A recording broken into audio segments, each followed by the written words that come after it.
Громко говорит. Громко, как вот. Хорошо. We understand that Turkey is concerned about the safety implications of transporting LNG through the Bosphorus. How risky is it really?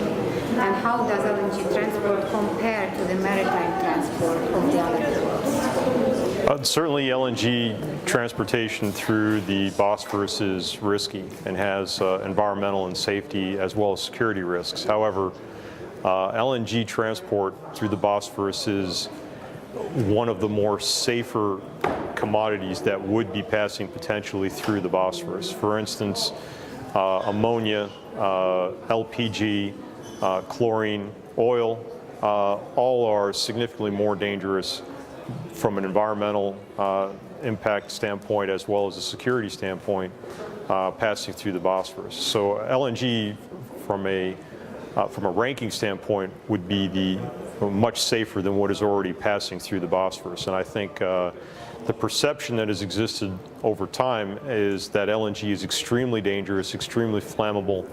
It's just not the case. The most flammable commodities to be passing through the Bosphorus at this point right now are LPG and ammonia, far more dangerous than LNG is. In your opinion, how close is Turkey to signing an LNG deal with Ukraine? They're not. Ukraine and Turkey are having high-level discussions, and those discussions are not going well on either side. Turkey is refusing, and Ukraine is not really presenting the argument well. However, private business is working on this issue. There are groups within Turkey that are working with groups that have relationships and have business in Ukraine that are working together to present the Turkish authorities with a solution to passing LNG through the Bosphorus. And again, part of that process is exhibiting that LNG is in fact safe compared to other commodities that are currently passing through the Bosphorus. Aside from the ostensible safety issues, is there any other reason Turkey might be hesitant in this respect?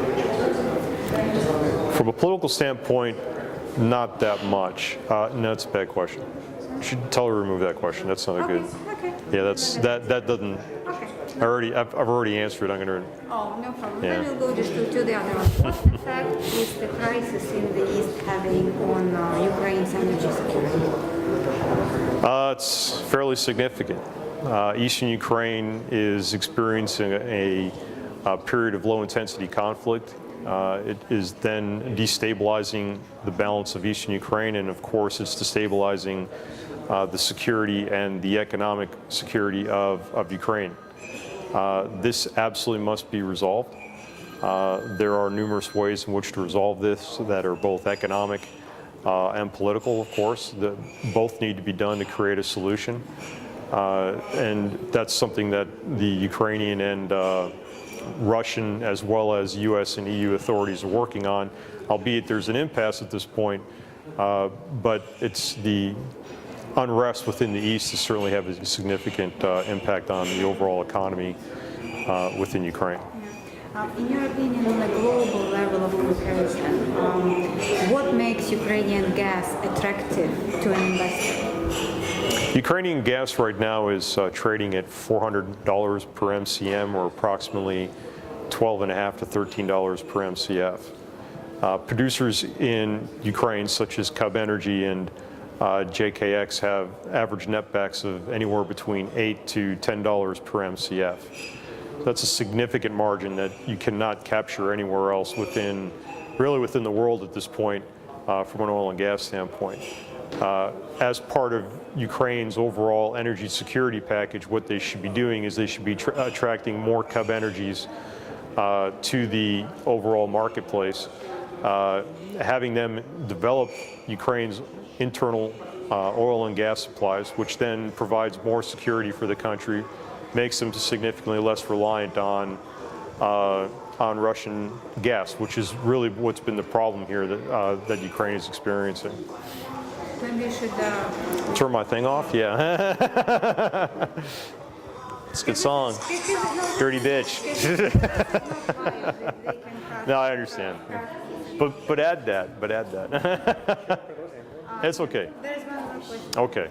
Actually, two. Two in one. Once the crisis subsides, what are the most critical steps Ukraine needs to do to transform its energy sector?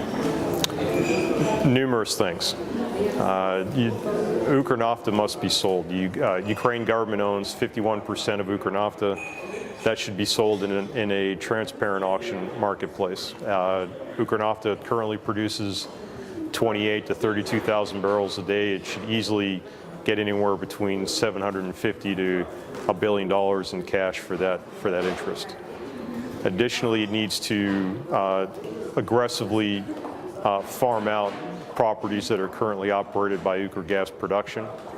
It needs to further develop its LNG ability and ability to import LNG into Ukraine. It needs to sell the pipeline system. The pipeline system is, one could argue, is the reason why we're here in the first place. And the sale of the pipeline system to a consortium of companies from different countries, so it's politically palatable, will improve the overall security of Ukraine, concomitantly the overall the energy supply of Russian gas to Ukraine. And last question, will the new country leadership be up to the challenges that you just mentioned?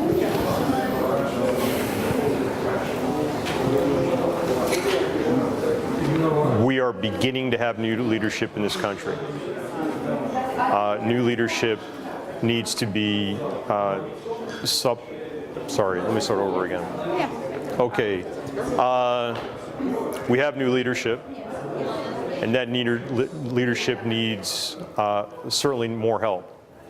It needs expert help from outside of Ukraine, and it doesn't need an expert that knows how to develop oil and gas properties. It needs experts to know how to develop oil and gas properties and operate within Ukraine. Additionally, what it really needs is it needs members from prior governments as well as the current government to work together to come together with a comprehensive energy solution. And doing it that way really is the best way to have an integrated, comprehensive energy security package for Ukraine.